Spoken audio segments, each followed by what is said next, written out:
The floor is yours. Welcome. Thanks very much, Ilva, and thanks very much both Ilva and Neo for putting together this session. I think it'll be really interesting.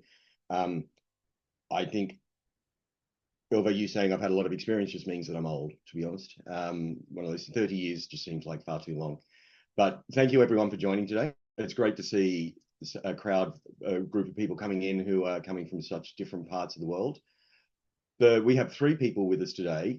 The first is Joe. Joe founded Iventis a decade ago after working on events such as the London 2012 Games and the Baku 2015 European Games. He was a specialist in GIS mapping and crowd and transport modeling, and he saw how essential spatial planning is to a successful event delivery. And yet he also realized people had access to the necessary tools. Of this, Joe created an accessible platform that brings power of GIS to entire teams to improve collaboration, communication, and efficiency. And it has, since then, Iventis has been supported at a number of events, including the Dubai Expo 2020, Commonwealth Games, Formula One, and World Rugby. Then we have Derrick. Derrick is one of the three managing partners at TPT Hub. He's been working in the event for even longer than me, over 35 years. Nice to know that there's someone older than me here. And has been part of 12 Olympic Games, 7 NFL Super Bowls, and was FIFA manager and Sochi during the FIFA Creation Cup and 2018.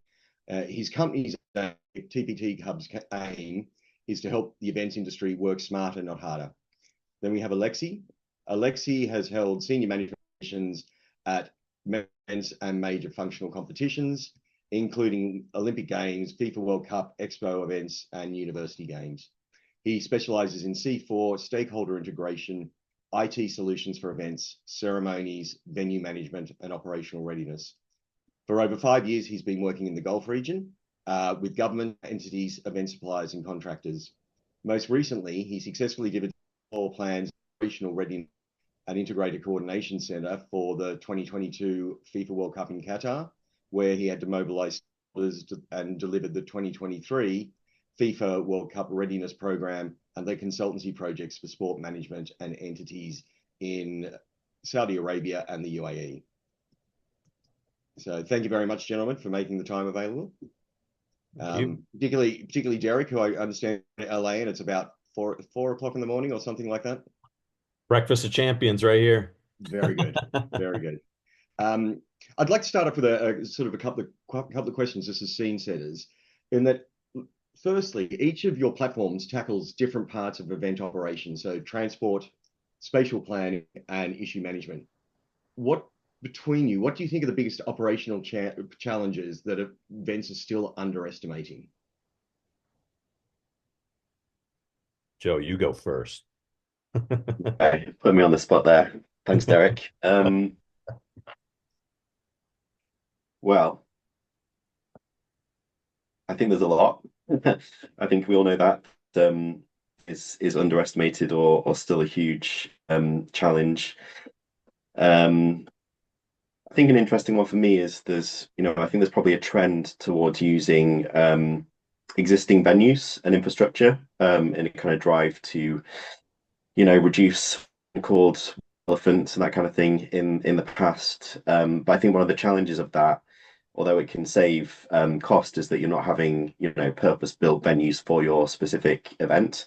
And that could introduce other, operational challenges that are perhaps not considered when you're looking at those kind of savings you might by not having those purpose-built venues and infrastructure. I think the assumption is that it's going to make everything more affordable and easier, but existing venues, particularly older venues, and infrastructure brings its own different challenges. So that's the one that kind of sprung to my mind to start with.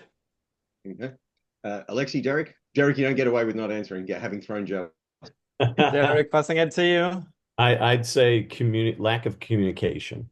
I think that is one of the biggest inhibitors I think we're seeing out in the marketplace still to this day after all these decades, is that the framework of a lot of organizing committees is everybody still works in their silos, and the communication between all the different groups, and we were touching on this prior to the start of this session, and that is the things that we're trying to do with our software is break down those barriers of communication so that everybody's working in an integrated way, so that the stuff that's designed in Joe's system for FF&E, for instance, that is then translated to the particular departments that need to deliver that stuff, but you need vehicles to deliver that stuff. You need to work with the vendors.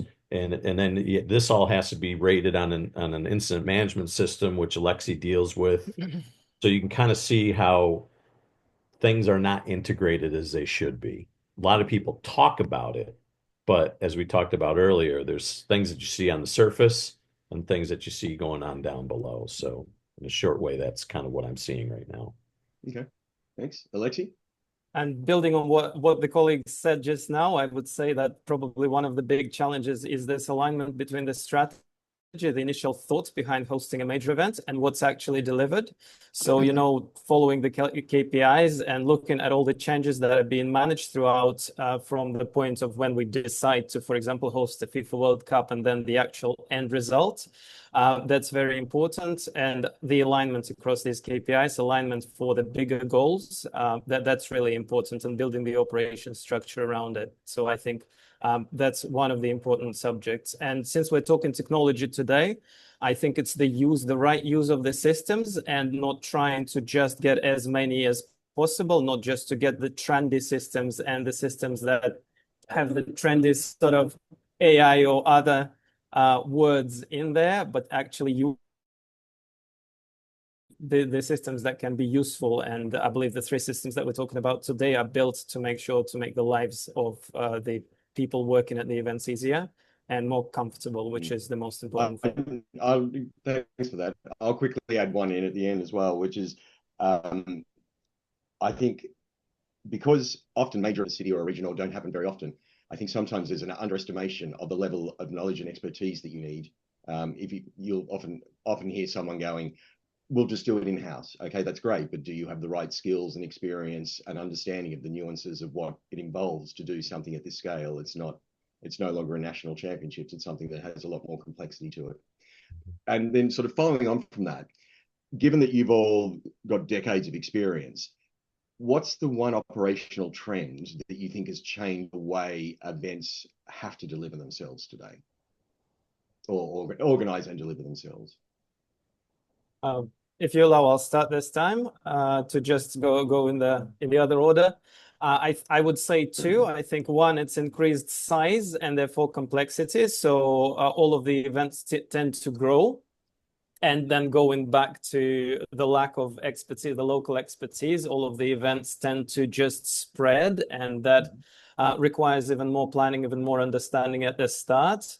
And I think the second one is the aspect of efficiency and sustainability, especially financial, commercial sustainability of the event that actually dictates some of the requirements for the event, such as the event approach where the existing venues are used that Joe mentioned before. Okay. Joe or Derrick, any thoughts? I'd say, as we tell people, our clients all the time and people in the industry, is the digital pivot is upon us right now.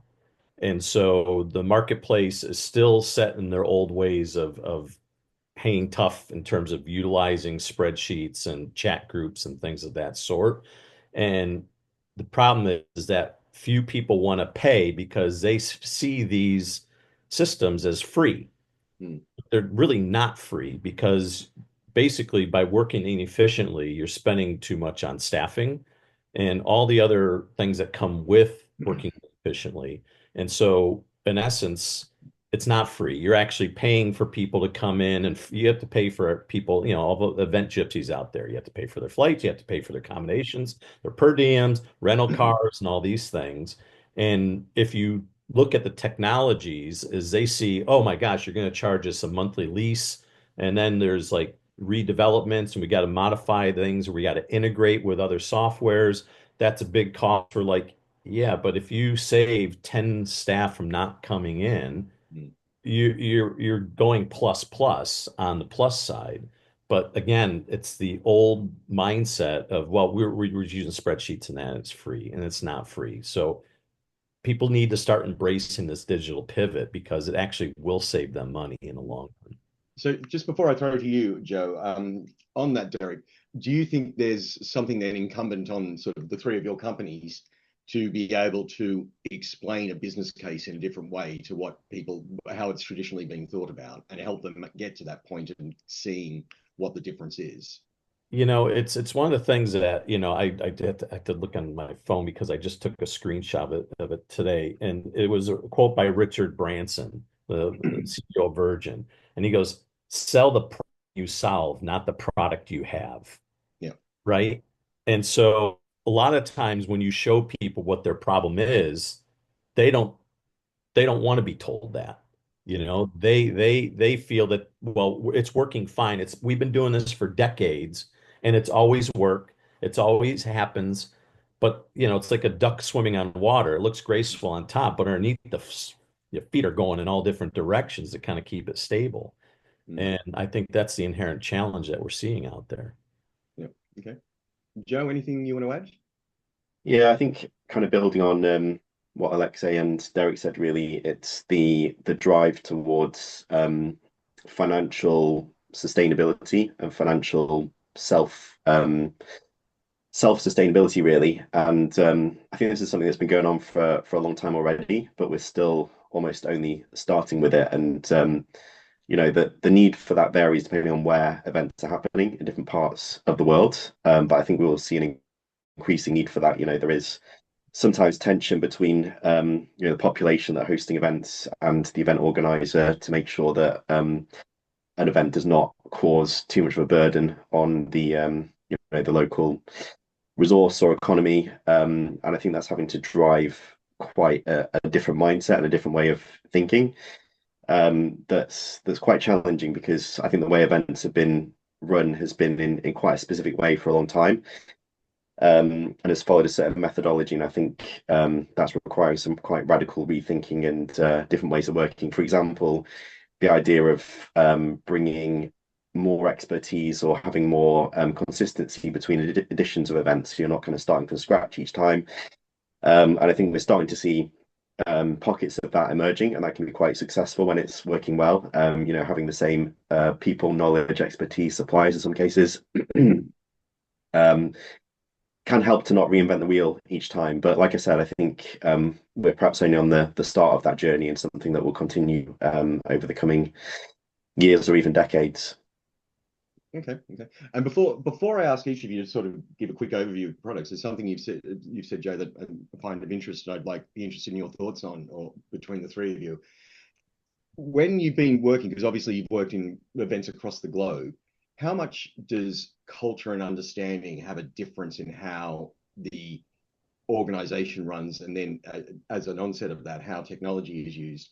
And I'll give a very quick example, is that my understanding was that after FIFA had Qatar in 2022, the next major event was Women's World Cup in Australia. So the people who went from one to the other from FIFA got down to Australia expecting everything to work in a certain way, but it doesn't work that way there because it's not Qatar. So therefore they had to readjust again. So I'm sort of wondering what your experience has been and whether you think there's a role for technology to play in sort of helping smooth that out. It's certainly the case. And, the two major events I worked on in my career were London 2012, and then I worked on the Baku European Games in Azerbaijan, which are very different, experiences and different governments and, very different ways of working. And, of course, it's dangerous to kind of make too many assumptions going into these things. But yeah, I think technology is required, and it is at the heart of many events, and it can I think all societies and cultures kind of adopt it and accept it in different ways, so it can help bridge some of those divides, but we have to be kind of sensitive to cultural differences and in kind of everything that we do as well. Okay. Derrick, I'm sure you've got some thoughts on that as well. Few things I learned working with FIFA and World Cup in Russia is the way that I would deploy and implement the plannings that we had to do. I had to be very sensitive because staff could only take things to a certain level because of the politics involved. And so I would have to carry that torch on their behalf to kind of get things enacted and done because everything was decided out of Moscow. Yet when I would then fly back to the States and work on an American football game, it's a very totally embracing, you're allowed to make the decisions no matter what level you are, because it's about getting the job done. And one thing I learned working in broadcast in London is that when the red light goes on the TV camera at 8 p.m. at night, there better be athletes on the field of play. There better be officials. There better be all the different groups, functional areas there to support the games. And so, the events business doesn't care if you got problems. So you have to work, be culturally sensitive, but you also have to kind of, as I always say, walk with one arm around their shoulders and kicking them in the butt at the same time as you move forward, right? So, and that's across the board as I've seen. And Alexei, if you have sort of come out of 2018 into other environments, what's your view on this? Yeah, so I think, first of all, I'll tell you a short story. Recently, I decided to chat GPT myself and see what chat GPT thinks about me, my strong characteristic versus what my flaws could be. And the thing said that, he's worked too much in the Middle East, so he might be used to excessive budgets. He's good in what he does, but he might not be as efficient commercially if he moves elsewhere. So having delivered 2 events in the States in the last year, one in New York and one in Washington, I've worked with the budgets. And to me, I think the interesting fact in moving between the countries, so I literally moved from Saudi Arabia to the United States between the 2 events. That was a football event in Saudi and then to a FIDE chess event in the United States. And the main thing is dealing with contractors, right? So for example, in the Middle East, you can always get things done. Like regardless, if you can explain, if you can justify what you need to have done, you can get things done overnight. You can get things done in the morning. You can get things done right before the 8 p.m. broadcast if you feel like, in the 5 minutes you need to make the change. However, for example, in America, if it's a weekend, it's a weekend.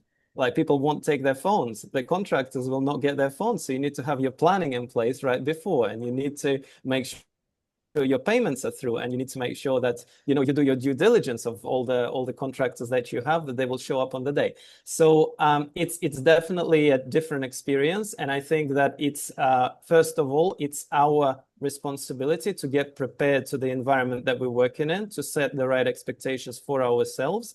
And with the technology, I think it's the same thing, right? So we need to adapt. If the technology does not work wherever it's deployed, then potentially it needs some adjustments. Okay, thanks for that.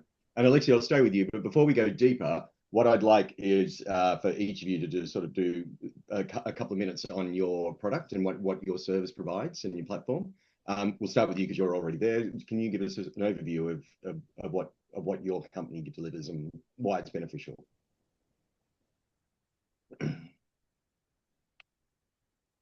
All right, so I'll share a quick short presentation so that everybody can see it.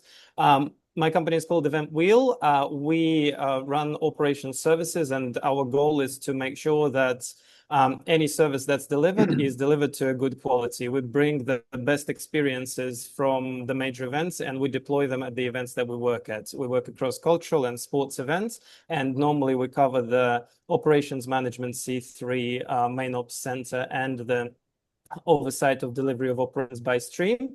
And today we present the incident management system, which we start with a quote from Leonardo da Vinci: "Details make perfection, and perfection is not a detail." So the main thing for us is to make sure that every detail, to the extent possible, is taken care of.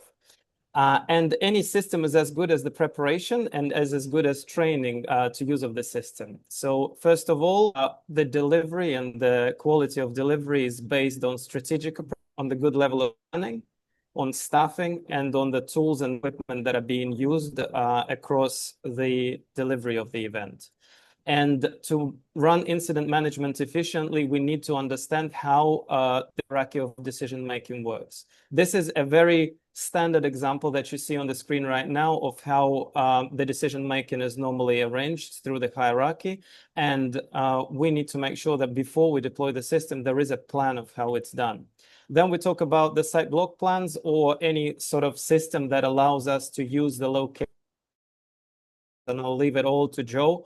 And then the plan of the event, of how we deliver the operations, what we to do, and how we run the operations day to day during the event, and policies and procedures, including the contingency plan. So how the different stakeholders come together within the complex operations, and what is the role, the exact role of each of them in A, communications, B, the actual actions and delivery.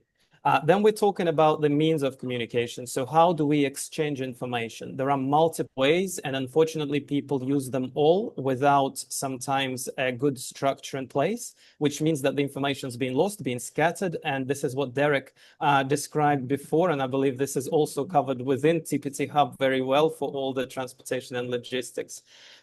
So then we come to the systems, to the actual systems to run the event, and the importance of integration of those systems to make sure that it all comes together within one environment, whether it's different screens on which you see them or the actual internal integration that gives you good situational awareness. And then the AV and technology and tools that are being used. And then once we have it all in place, we come to the delivery of the event, and that is tracking the operations plan one by one, the daily run sheet. You tick the boxes as you go through the day. That's the integration of the team, of how they communicate the information that you receive, and the resolution of unforeseen situations. So anything that could go wrong, any deviation from the plan, is normally done through incident management, and that you can have a tool and a team that deals with it. So the tool that we use for it is our EventWheel IMS, and the key goals, objectives of our system is one, playing the same field. Everybody has access to the information that's on the system to the extent that they are allowed to. And this means that regardless whether you're on the ground or you're in the control room, you can access the information about the incident that you need. And you can update the status, you can update the team on what's happening. You keep in touch through it as well, and then you just have time to make the informed decisions through dealing with your team, through analyzing every input that you see in the system.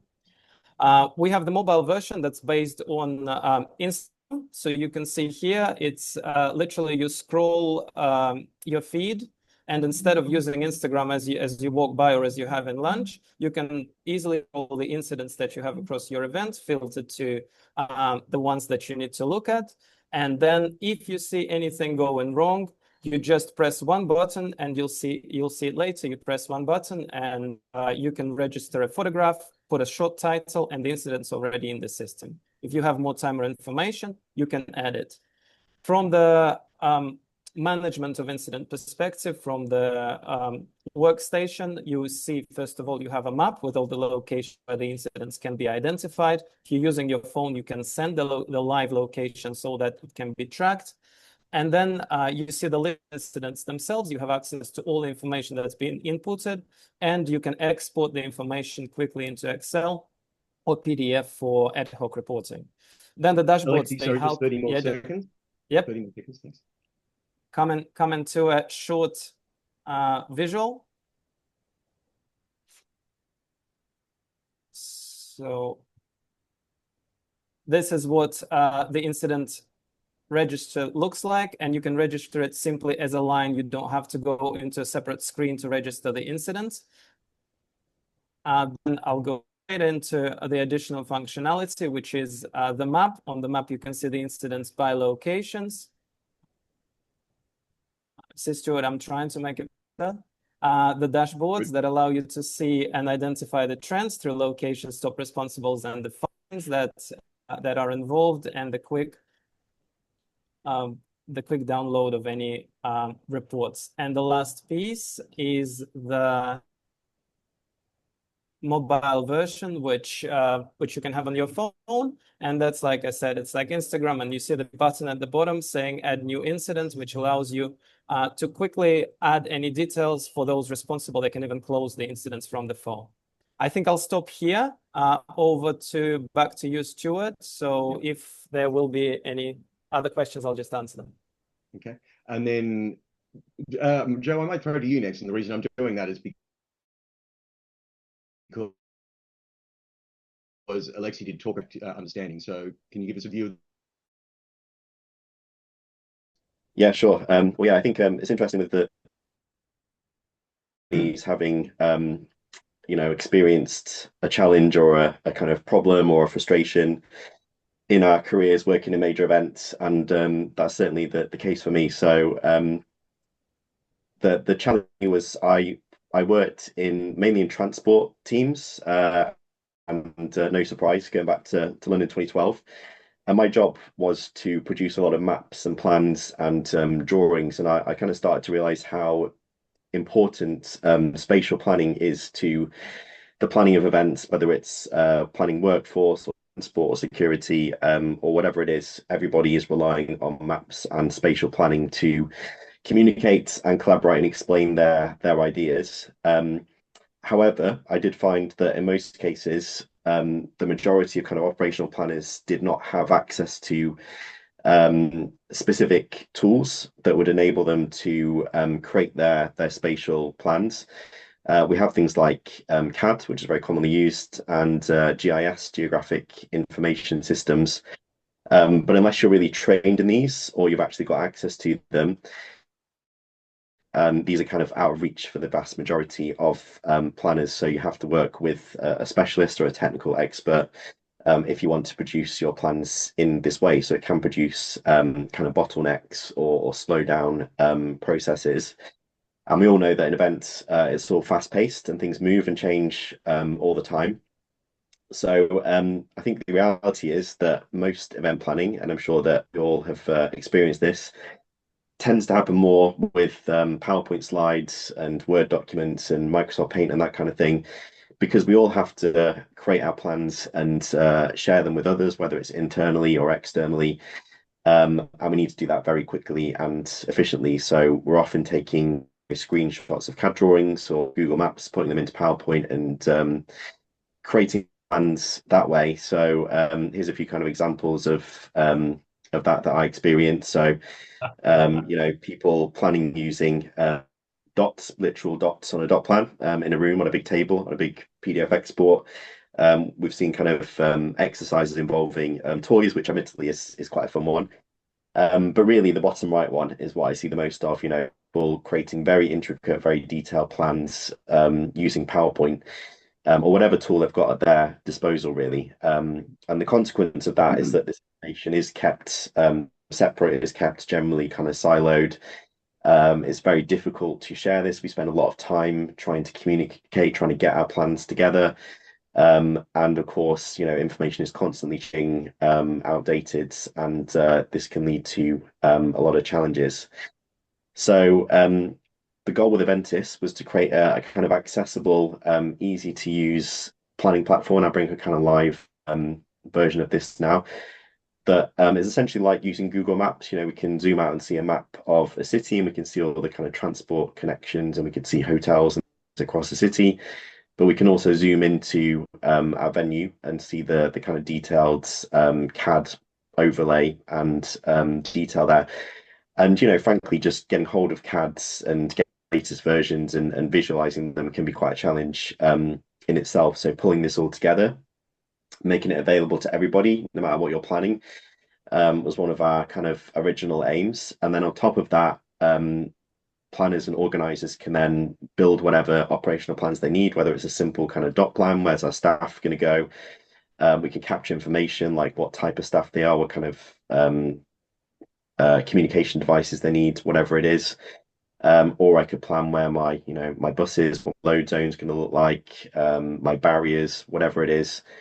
So we build up the layers of plans and detail and different functional areas. The team can produce them, they can pull them together, and they can share them and collaborate in real time. So we're moving away from having all this information in lots of different sources, lots of different formats, very hard to kind of get hold of, and pulling it into a kind of centralized source. And that can apply to really any type of event, whether it's a kind of stadium, arena, whether it's a marathon, a road event. It's really kind of well suited to that, or a major event with lots of different venues. So just a few different examples there.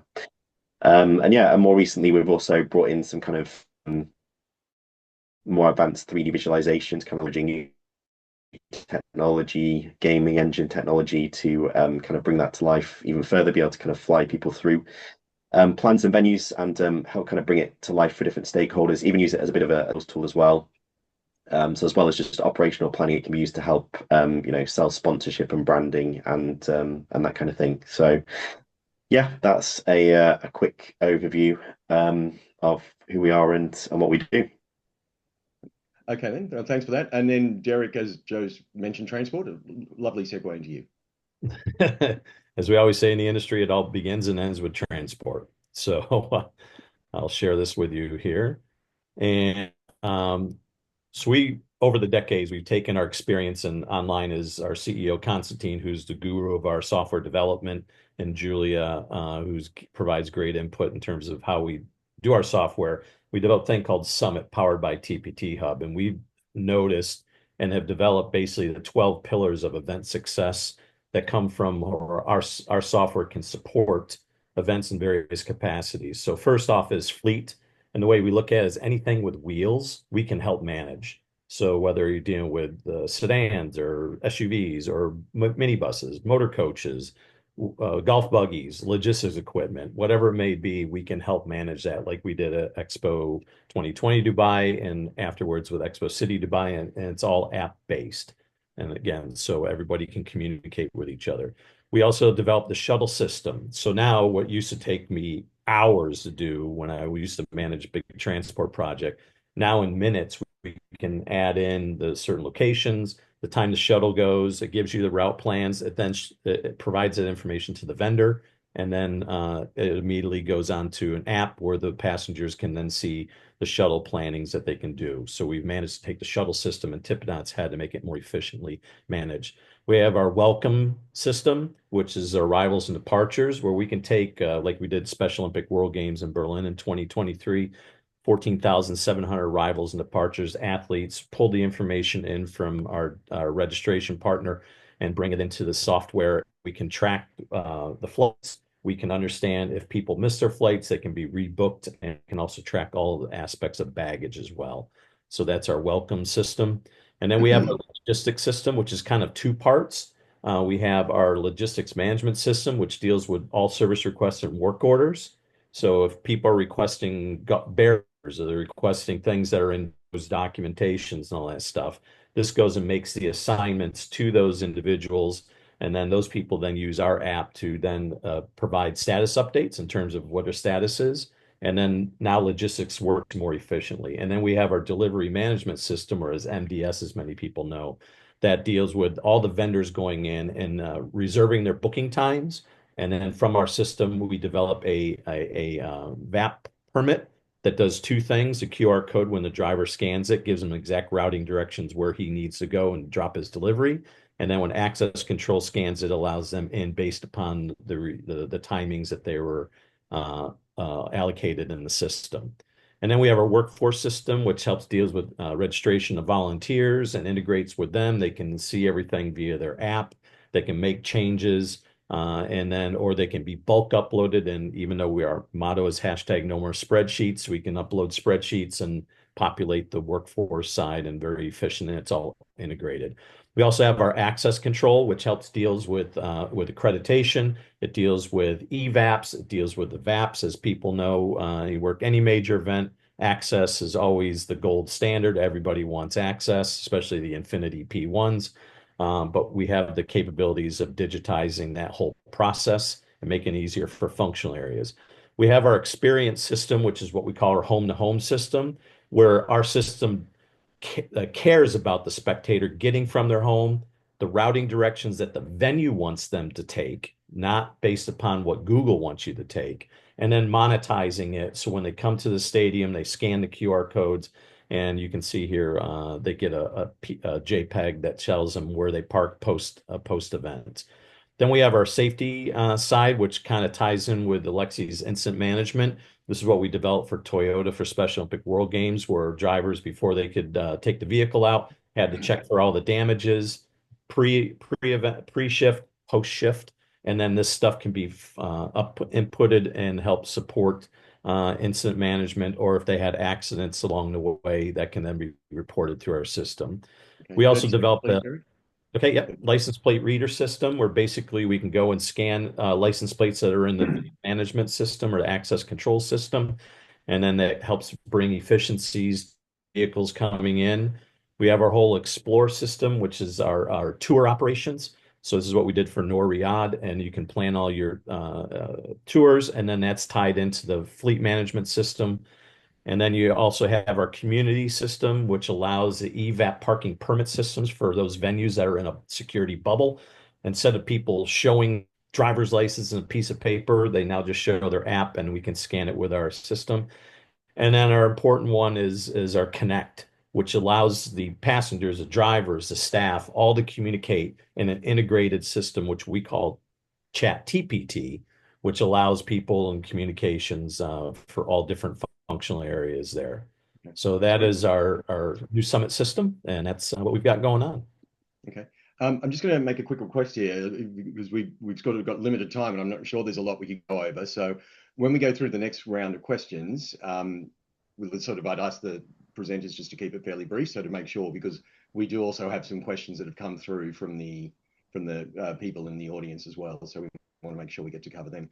I'm going to ask one question here that sort of I'd like an answer from all three of you, if you have one. When you took your product to market, what was the thing that the industry demanded or drove an additional need or functionality that you hadn't thought about? Maybe just one thing, if there was anything, because you may have done a perfect job. No one? Good question. You all got it right? It's good to know. Definitely not. No, there's always, I mean, still to this day, there's things that people want and request a lot. I suppose the one I would touch upon, I briefly showed it there at the end, is the use of our platform not just as an operational planning tool, but as actually a kind of sales tool. Because I think the challenge we perhaps all face with operational planning is that it's seen as a cost in a way. It's an expense, it's something that's got to be paid for. But going back to what I said earlier about the being financially sustainable as well, I think there's a big drive towards revenue as well. And I think there's a lot of interest in the industry to see how our platform in particular can help to sell, whether it's a venue, whether it's a sponsorship opportunity, whether it's branding on a bus or something. Showing those assets and actually helping to bring in revenue is something we see an increasing interest in. Okay. Alexei or Derrick, anything you want to add, or should we move? I could add one point, and probably it's much simpler than what Joe said, but literally the first request from the first customer was, could you replace your logo with ours on the system, so that when we see it in the ops center, that will be the logo of the event or the logo of the main sponsor. So that is the first addition that we had to do. And the other point for me is to balance between complexity and simplicity, because we tried to introduce the product that can be used from, the security supervisor level. And that's very simple and like plug and play product. So now we're being asked, can we just add, certain levels of complexity? And I can go into that a bit later, probably in the other questions. Okay. I would say from our standpoint was data.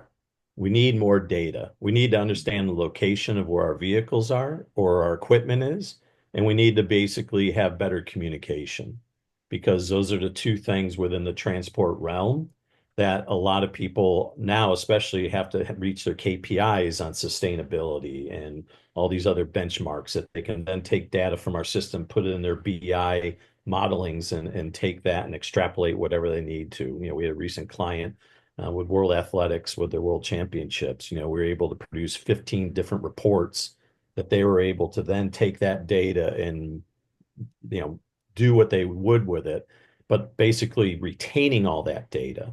Because if you have, after events, you have insurance claims or liability claims, when you're using all these different divergent communication tools, it's tough to understand where things happen and when things happen. Our system helped track that. And that's what our clients were really asking for, is, can your system help us communicate better and provide better data?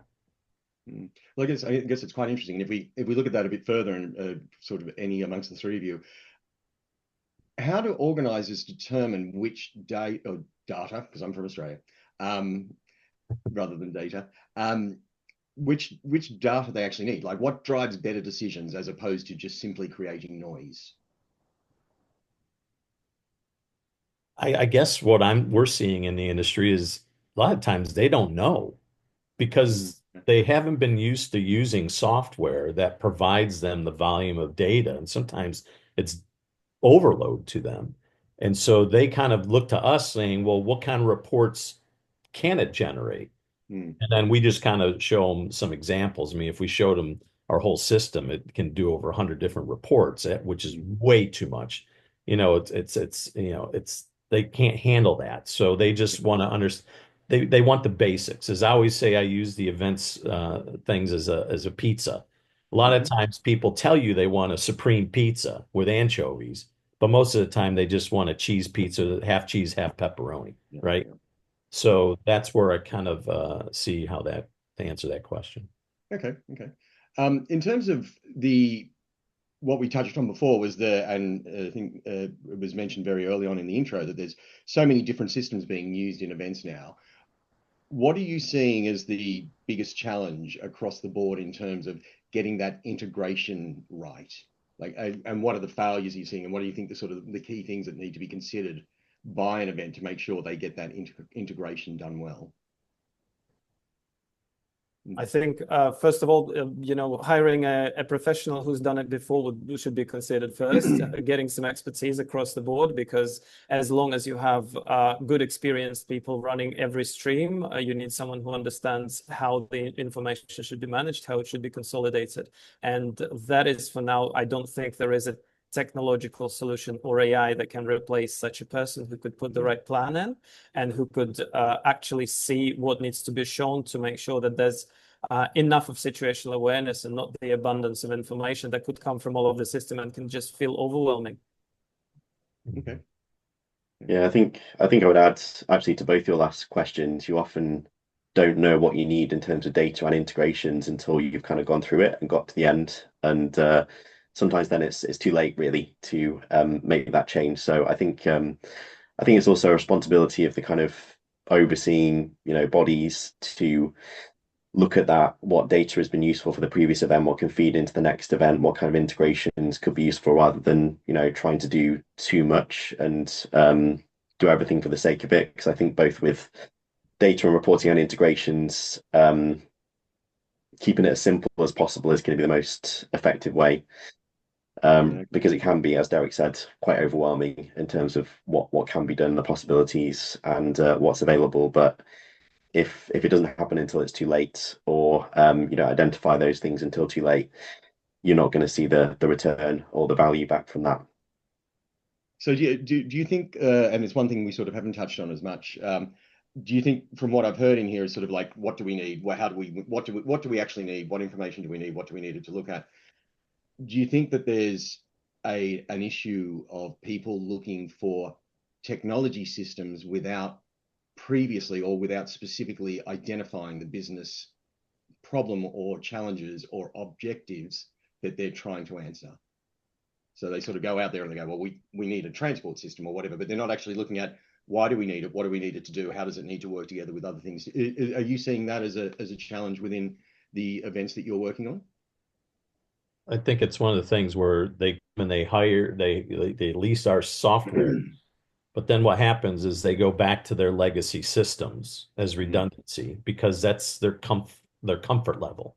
And so they kind of try to use both systems in parallel. And you have to you'll see them organically start seeing when they start using the technology that provides greater efficiencies, it slowly leaves those legacy systems behind. But it's getting into that point. And again, it all comes down to, as we talk about, is integrations. And Lee Neo knows so well, is a lot of time we're getting this data from the registration systems because it's dealing with who we've got, what level of service do we have to provide, the SLAs, what are the KPIs we got to meet. And a lot of those, they're put upon you as like, well, we need your software to do this, to meet all these SLA and KPIs. But with their legacy systems, they were never following those guidelines in the first place. Yeah. So you have to kind of balance out what their needs and wants are and try to, will go along with it, but then when they start seeing that technology will help them better than what they were doing before, that sometimes it's almost organically they got to kind of figure that out, right? Yeah, okay. And as part of that, you obviously represent 3 individual companies, but do you see any any benefit in terms of going to individual specialists rather than going to one company who can provide a sort of the games wide system? I'm a think big that fan of boutique. John, over to you. no, go ahead. No, I just wanted to say that I'm a big fan of boutique companies. I think they understand better the possibilities, and they go deeper into each of the streams. Because if any of the 4 of us would have tried right now to deliver a games wide, unlimited budget operation system for all the streams across everything, there would be 4 completely different systems, and every single one would have its flows. If we focus on something that's very specific to our experience, I think it brings much more efficiency and much more value. And sorry, Joe, for cutting you off. No, not at all. Yeah, I think it's something I feel quite strongly about, to be honest, because I think that, as I said about our companies, we all created companies having gone through the mill with events and identified problems, and that's where that can really spark a lot of innovation. I think the cyclical nature of events can really create that. When we go through an event cycle and we realize there's a few problems here, a lot of people are kind of inspired to try and address them and start a company, but usually they will be quite small companies, at least to start with. And this is quite a niche sector still as well. So I do really think that the best innovation and probably the best results and the most kind of probably most passionate people will be in those kind of smaller boutique organizations. And I think we see a vast difference across the industry of kind of events that really embrace that and want to kind of adopt that, and also go back to your previous point that will actually really go into detail and analyze the requirements and actually think about it very carefully. But others, for whatever reason, don't do that or find comfort in working with larger organizations or companies. But yeah, I think it's something that should be kind of celebrated, really. That innovation can come out of the people that work in events. But I think you have to kind of accept that, given the niche nature of the market, you have to take a chance almost and be willing to work with smaller organizations to reap the rewards of that, really. Yeah, and that's interesting, because once again, it almost brings up that question around culture and things. So, amongst the 3 of you, have you experienced where or seen how your systems may have to operate in different ways in let's say, a culture that has a very consensual decision-making nature, and therefore it structures like that, versus one that's quite hierarchical, where everything flows upwards? I think one of the things that we look at is that transport across all cultures is always a challenge to plan and operate and manage.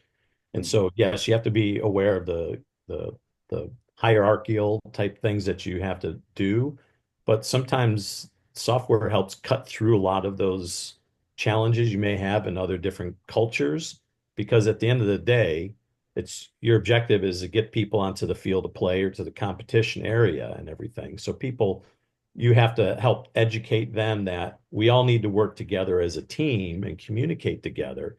And that's a unifying thing, no matter whether you're doing stuff in the Middle East, you're doing stuff in Asia, or you're doing stuff in the States. And again, it's incumbent upon us as software developers to educate them that the way that you've done business in the past, totally understanding the cultural norms that are in place, you have to show how the software is a neutral body that can kind of cross through all different cultural silos that are within the event that you're working on, to help provide solutions so that everybody, as we said in the beginning, works smarter, not harder. Last time, no matter what culture you have, if you have more personal time and less working, and you're working more efficient, I've never seen anybody around the world say, no, I don't want that to happen. So I think that's kind of how we looked at when we developed our software, to kind of how can our software, with our 12 modules, be a unifying thing to help people work better. Okay. Joe or Alexei, any experience in sort of seeing how it operates differently or how it impacts the use of the system? Well, I guess for us, first of all, we plan the use of the system and we set up the system. And as we set it up, we already identify the levels of management and we already identify the potential responsibles.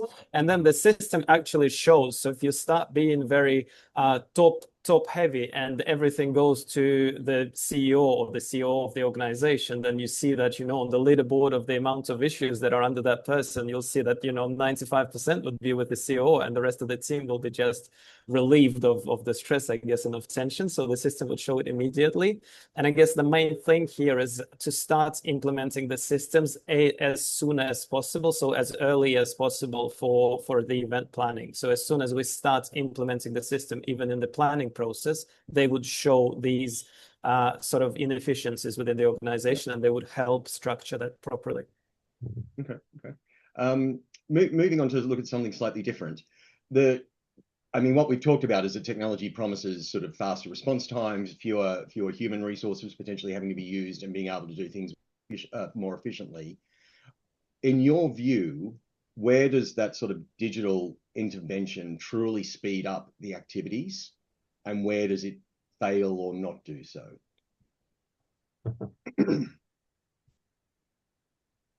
I'd say with us, you're only as good as the data that you receive. Because Alexei agrees and Joe, I'm sure as well, because if you're getting, insufficient data, then our system can't support what you're trying to do. For instance, if the community says, well, we want Olympic route networks and we want these type of roadways to be followed and everything, but the community doesn't go into Google and apply those road closure plans and those things like that.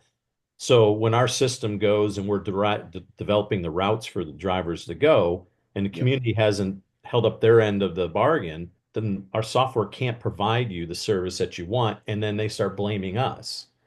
So it's incumbent upon us to educate them that it's a two-way street. All groups got to work together to make sure that the data that we're receiving, whether it's from athlete registration, whether it's from the Google Maps side of things, if you're dealing with deliveries, whatever it may be, unless we are getting validated data, then our systems are going to flounder unless we all work together to make sure that data is good.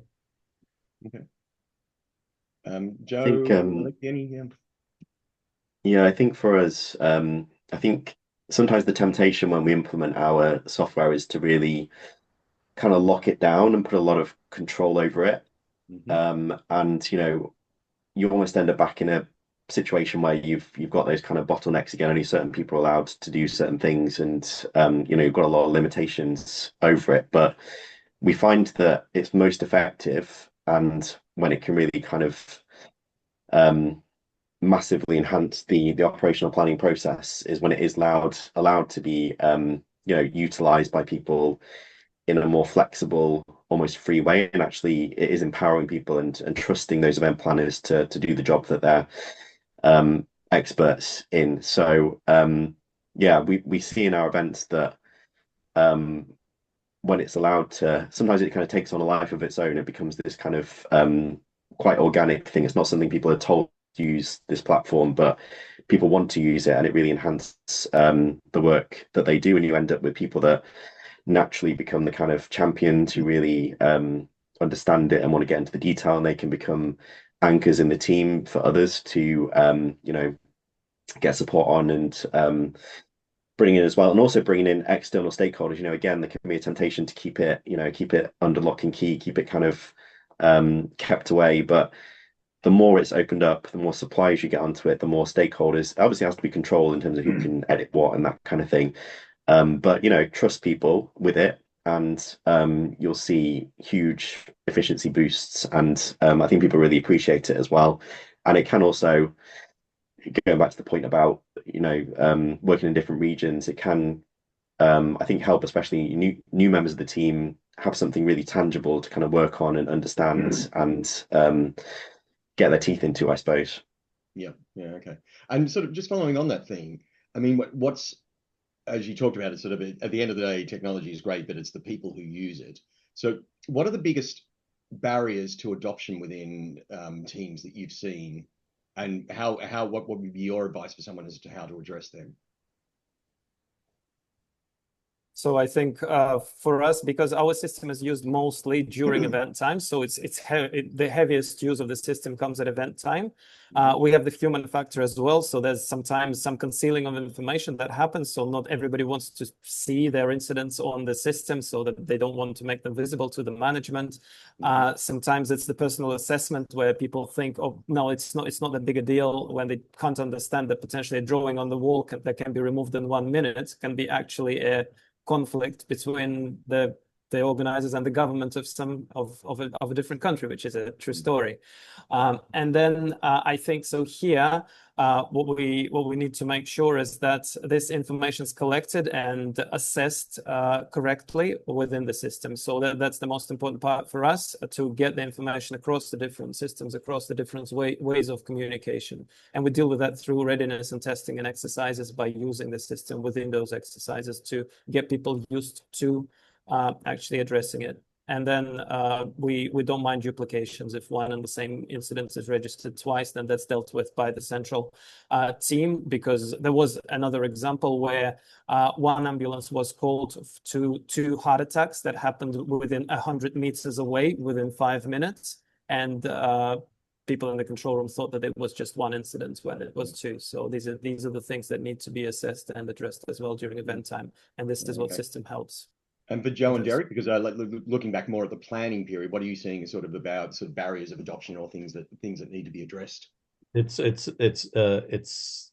at the top, as I always say. You know, if the management isn't bought into it and they don't feel that the training is necessary, or they don't enforce the fact that you have to use this system, you know, we've had this discussion with many IFs. It's like, you own your event. You have the ability to edict what your people are going to use to make the event work better. And so again, starting at the top, and then it's the training and constant training so that people understand the benefits of it. And if you don't take the time to educate the people down below, then it's never going to be successful, no matter what software you bring on board. But again, it always starts at the top, as I always say. So that's an element of corporate culture, potentially, as much as the national, regional impact. Yeah. Okay. And so just going back to something that was touched on before about legacy systems, a lot of them are still many events still heavily rely on manual processes. What is the sort of main legacy habit or workflow that you think event organizers should just be removing now, and finding an IT system that sort of helps them deliver it better, or should be disappeared? That's an unfortunate word, over the next sort of 4 or 5 years. I think it's removal of a reliance on personalities. Okay. Trying to get away from personalities in the organizations, going into frameworks and formats. Yeah, that's a very good point. You know, as you know, to show you my age, is that, you know, in terms of legacy systems, I started planning events on Lotus 1, 2, 3 when that came out in the 80s, right?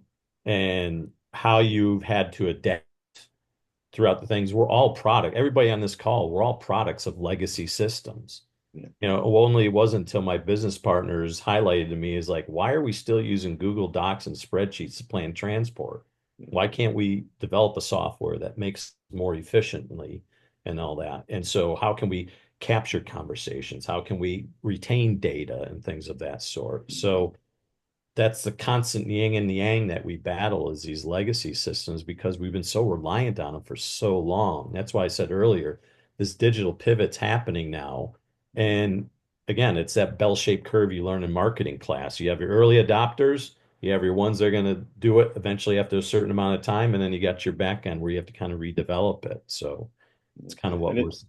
it's interesting you say that. I mean, it's not quite the 80s, but I had a conversation with a major global event, the MD of the next edition, about a month ago, and their description to me about something was, we are still doing this exactly the same way as we were in 1996 and 1997. We're just now using Microsoft Word rather than whatever the Lotus product was at the time. Right. Okay, that's sort of interesting. And what do you think there's a mind shift that needs to happen to allow that to occur? And what sort of has to be done to help people understand why that needs to occur? Joe, this is all you, because you are Yeah, I mean, shaking up. I love it. I think we're slightly different in that there's not so much a legacy system. It depends how you look at it, I suppose. I mean, there is still CAD, and we're not there as a replacement for CAD. We still believe there is a need for architects and engineers to design infrastructure, and that's why CAD is integrated into our system rather than separate. But there's a lot of things that go into CAD that don't necessarily need to go into CAD. We're more aiming at that. I guess you could say it's not really a habit, it's a necessity, because planners have to plan spatially in some way.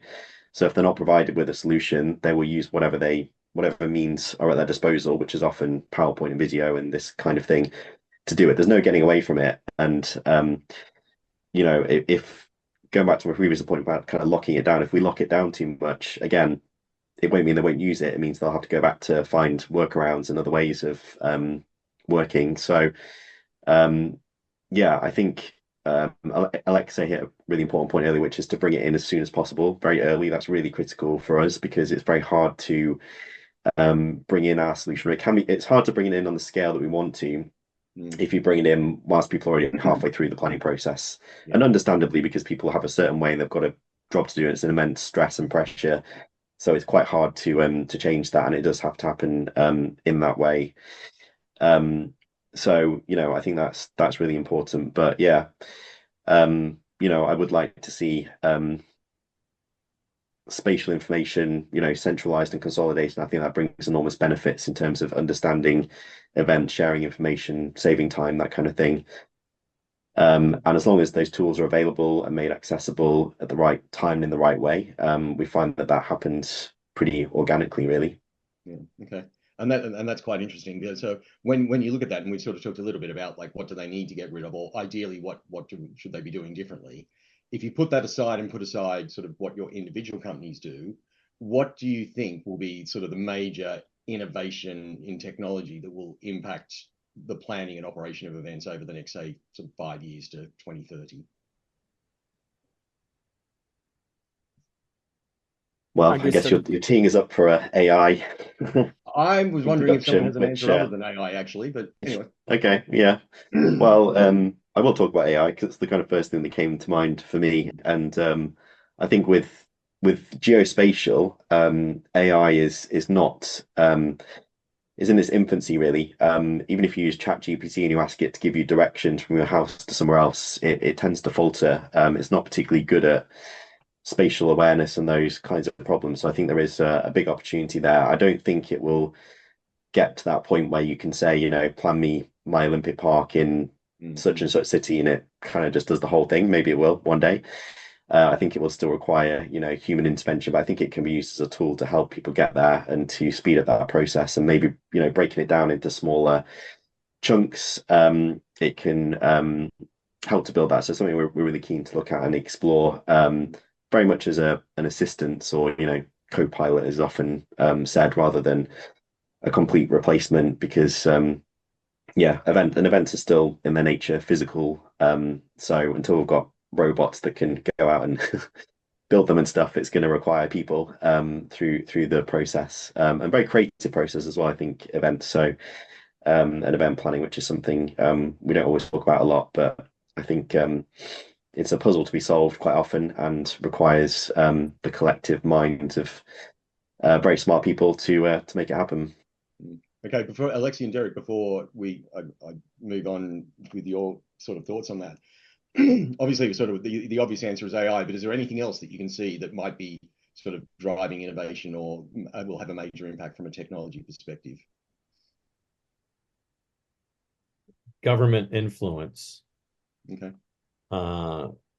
the way that we used to look at funding coming into the event space is changing, as we're learning here with FIFA World Cup coming here in the States and LA 28 and Salt Lake 2034.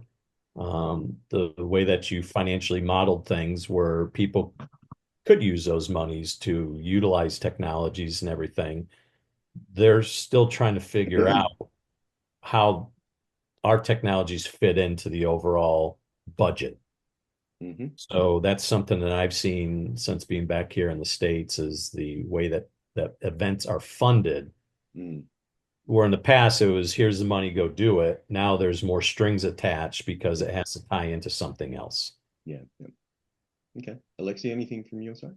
I think it's like, if we talk technology, I think it will be related to use of robotic elements. So that could be, for example, if we talk incident management, I know that recently in China there was an expo, a construction expo, and they presented the robots that can receive the buildings. So they would walk around and take pictures of different rooms to show where the room is compliant to what's on the drawing, where it isn't.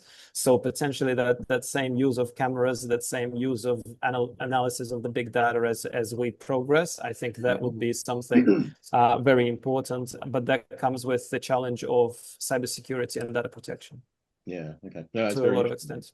And sort of something probably that we don't think about as much, because we tend to think systems as opposed to the physical use of those as well. Just coming back to the AI bit, more for Alexei and Derrick, because Joe's talked to it. Where do you see that bringing sort of real immediate value, and where do you think it's going to be overestimated? You can go ahead, Alexei. All right. So I think in terms of technology, technology bringing immediate value, is that what we're talking about? Stuart? Yeah, Just to like how it gets implemented, how it, like, what everyone sort of says, well, AI is the future, is going to destroy all these jobs, is going to make everything, all that sort of stuff. So based on what we're seeing, and we know it's an emerging technology, where do you see it can add real value now, and where do you think the impact of it or the capability of it could potentially be overestimated?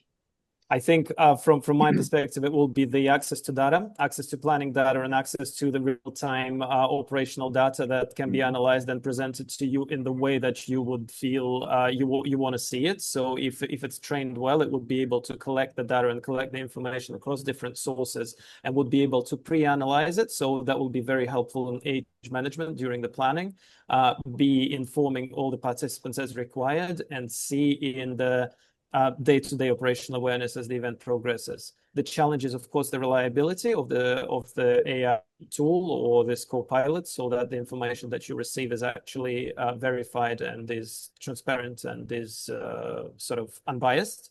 And then secondly, we go back into the cybersecurity challenges with AI. But I think the main thing is analysis of all the information that's available, because there's so much. And also that would help potentially reduce the over planning and the overload of staff on the planning stage. Okay. So these I see those efficiencies. And Derrick, for you, it was sort of where you think it might be overestimated?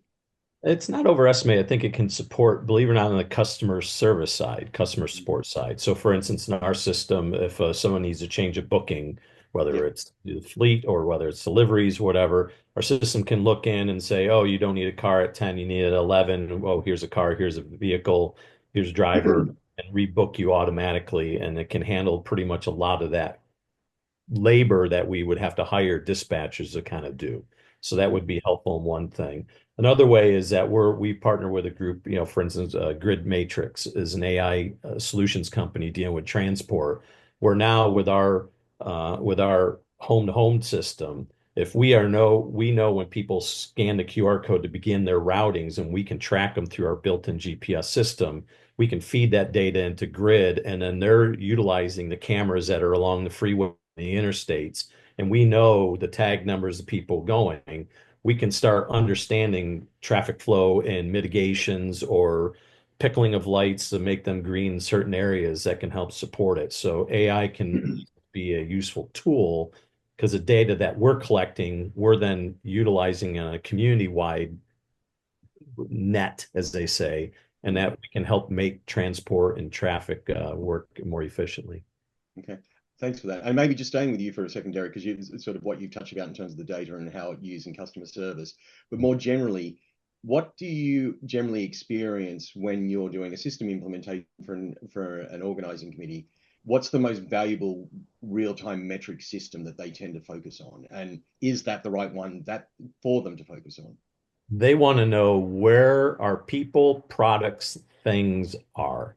They want an indication because, you know, in the events world, and we all have seen it and done it, is that we react versus anticipating. Mm-hmm. So every group that we work with, they want to understand, you know, have people checked in? Are people? What's being said? What's being discussed? So that is what we're seeing from our clients that they want in terms of where is our stuff, people, stuff, things. Yeah. So that they can then anticipate and manage things better when they do arrive on site. Okay. So instead of reacting, they're anticipating. Yeah, and so Joe, maybe just to get on this, so what Alexei and Derrick have talked about is sort of that real-time availability and also site and stuff and where physically are or what they're doing. I mean, how does visualizing real-time operational status on a shared map change how a team may respond on site? So I think if you've ever been into a kind of event control room or a mock, maps and spatial information has always been there. There's always maps. A lot of systems have a mapping component. You know, Alexei's got that, Derrick's got that as well, and we've got that. And that's nothing new particularly. But I do think they tend to operate, you know, separately. And one thing we're quite interested in is whether having a kind of common map platform could be beneficial, where you can actually overlay different layers of information at the same time. And that might help make more informed real-time decisions. I'm always conscious that, you know, in an operational environment, again, you don't want to have too much information or information overload. You just need access to the kind of critical information that you need at that time. So it's really important to not overload it. And I've seen some pretty wild and wonderful systems these days because there's so much data that can be gathered from sensors, from attendees of events. There's just masses that can be collected, but you're not always sure whether you can kind of trust it or how reliable it is or what it's actually kind of telling you. But yeah, I think in a really simple sense, just starting to pull some of that together into a common mapping platform could just kind of avoid you having to have 10 different maps on 10 different screens and try and pulling that information together, which I've certainly seen happen in the past. Yeah, so it's almost sort of, you can end up with analysis paralysis because you've just got too much coming in with it's not providing. I think there can be a lot of value in that post event, although if it's a one-off major event, often that's not the kind of first thing on the organizer's mind because they're not going to be doing it again.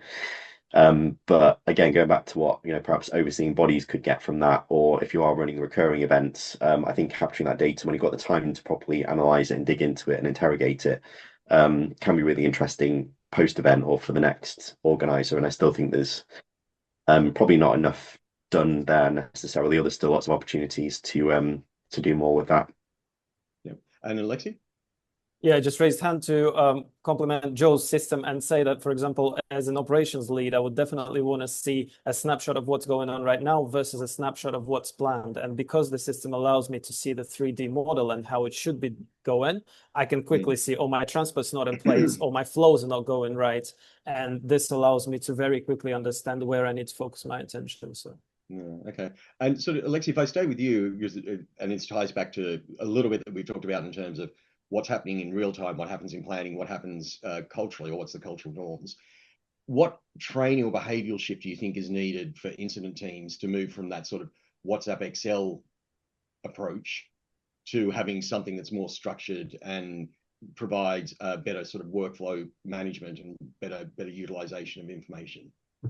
Look, frankly, I think they need to see the efficiency. So the more sheer amount of projects that will the more people tend to come back to us and to use the system. That's one. And secondly, potentially when they have too many issues, that's when they realize that they would need a system. Unfortunately, normally it's too late. So that's potentially the next event that they see where they realize that they needed a system because they missed so much and because there was so much of a missed opportunity to address the issues as they went. And also it's the trend management. So we need the person to understand that whenever they see the trend, they can adjust operation on the go. They can adjust operations for the next day. So yeah, that's the expertise that we need in those who manage the events central or who support coordinate the events. And do you think the practicalities around that, how do you drive out that behavior so that it has a clear understanding of, look, why we're doing this and this is what the output is, even though you may not have done it this way last time? Yeah, so normally it's done through testing and readiness. Like I said, our system is a plug and play. It was made to be simple. It was made to be used by people on the ground as much as people in the control room. And that's the main idea, that we do not introduce a team of 15 people who would need to administer the system. And I believe this applies to the systems that we have on the call, Derrick specifically. So for us, the most important part is to be introduced before the test events and before the readiness exercises, and that the system is used as the main communications tool. People during the readiness exercises and testing, they see the efficiency, and then the transition becomes seamless. Okay, so we've talked, thank you for that, and we've talked quite a bit about sort of having information and maybe too much information in some cases, but it's much easier to get access to this information these days. But coming back to that point around it's sitting or different systems are being used, do any of you have a view around how you get all of that information into a common repository or platform so that you have a single source of truth for your data to facilitate decision making and sort of what you need to do in terms of trend analysis and things like that if you're an ongoing event? But then also a question, I guess, in a couple of parts. How do you see that working, or how would you like to see it work? What are the challenges around that? And then also, just to throw the AI thing back in, how does AI come into that? Because some people might say, well, actually, as long as AI can access all the systems, it can do all that for you. But is that a realistic view? I think it probably is, although I'm not a detailed AI expert. But yeah, I think some of the work you're doing, Stuart, is really interesting. There's some easy wins where there's so much documentation that's out there, guides and operational plans and things that are kind of unstructured data, I suppose, that are quite unwieldy. And sometimes when you just want a quick answer to something, you don't want to have to sift through huge amounts of information, and perhaps even those guides and methodologies can be enhanced by learning from other data that is captured during events. So I think there could be something interesting there. So yeah, I think AI could be really useful for that, because they're quite different, types of data that are being captured. Some of it's structured, some of it's not. But yeah, I like to think there are definitely some easy, quick wins, like I said, that could use AI to make more of that. And there might be some more complex ones as well that can start bringing data in and looking at trends and helping out in a more sophisticated way as well. Okay. And Alexei and Derrick, sort of that whole single source of truth and sort of having disparate systems, how do you see that sort of playing out, or what do you think should be happening? I think that's what we're trying to do with our 12 pillars of event success, is that we are capturing multitudes of data from all different types of systems, whether it's fleet or logistics or arrivals and departures. And also we have a whole documentation part of our system where all driver's license is going to be uploaded, photos. We've done stuff where HR uses all the planning for all the things. Have radios been allocated? Have uniforms been distributed?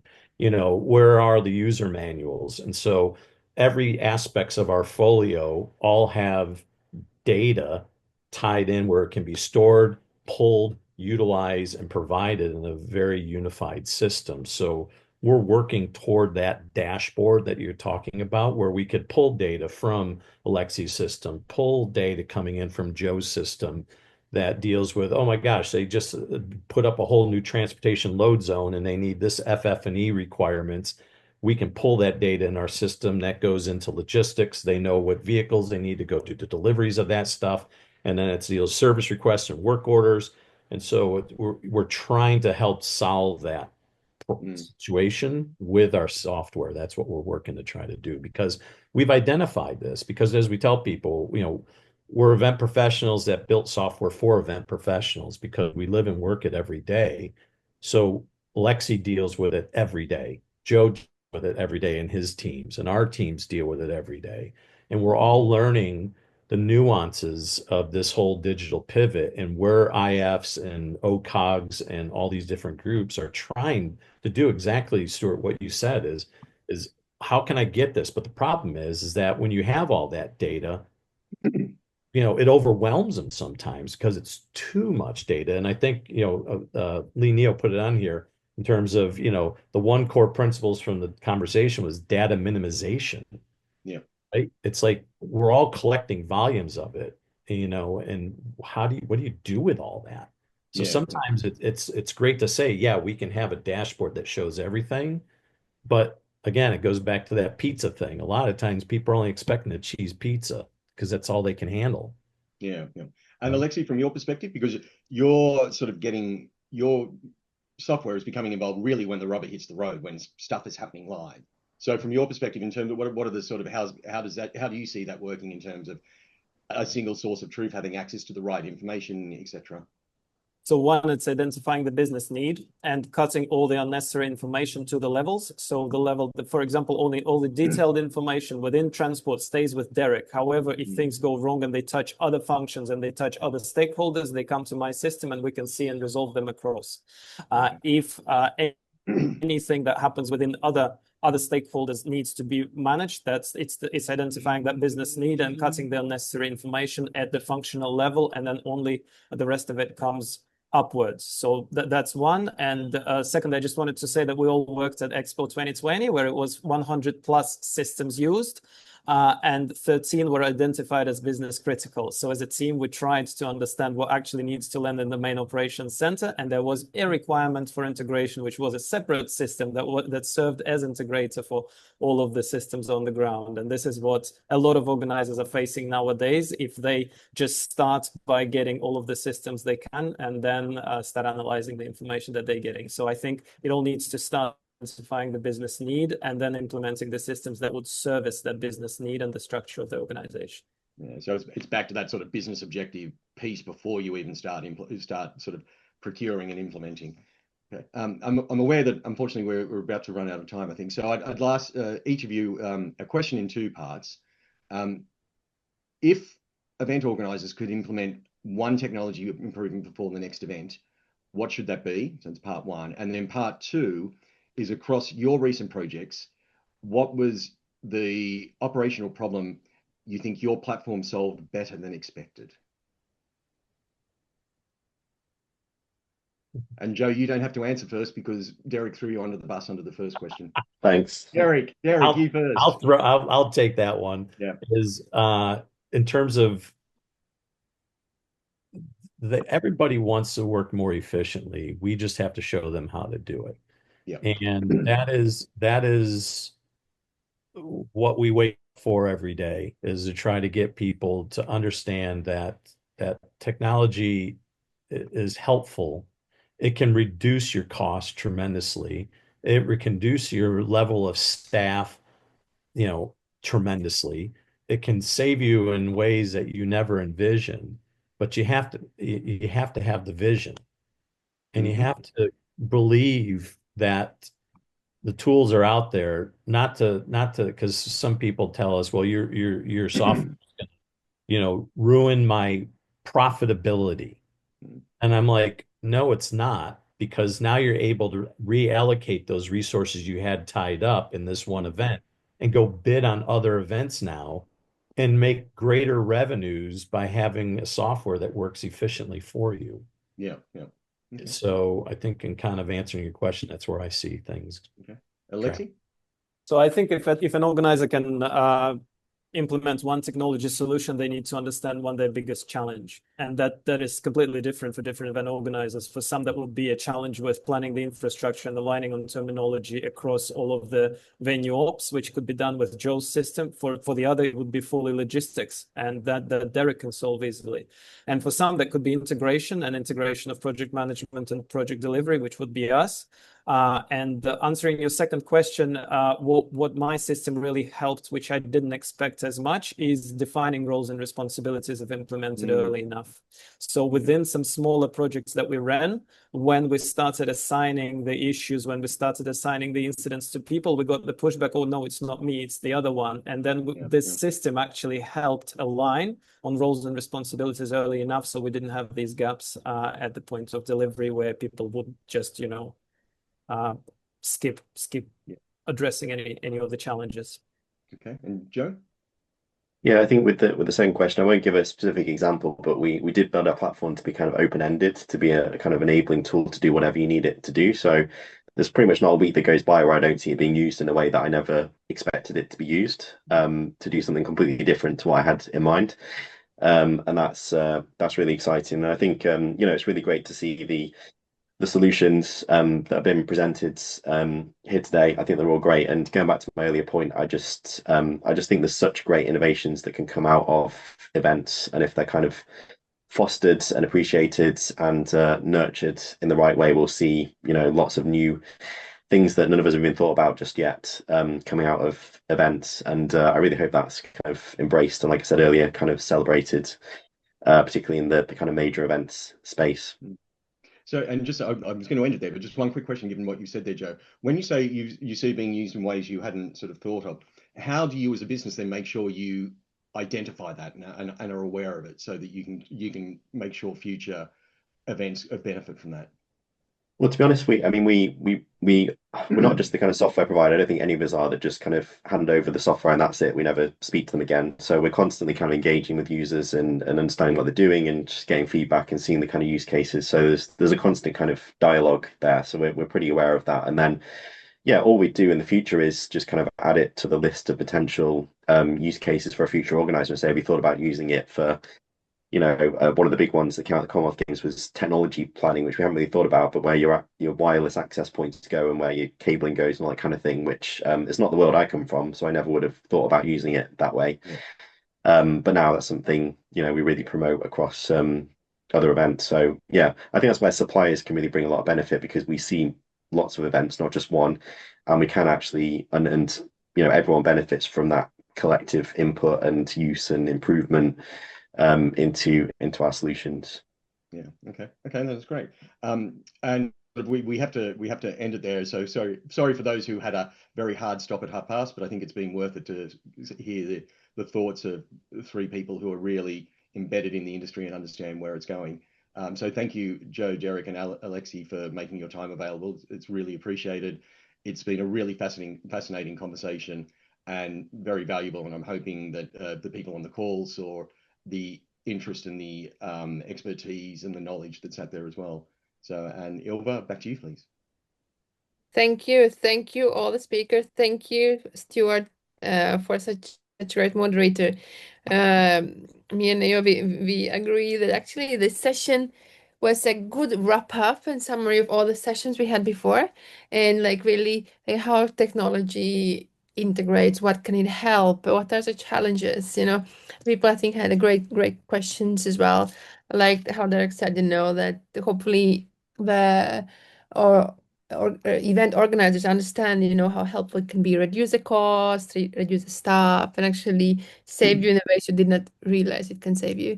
So thank you everyone, Derrick, Joe, Alexei, Stuart. Thank you for this session.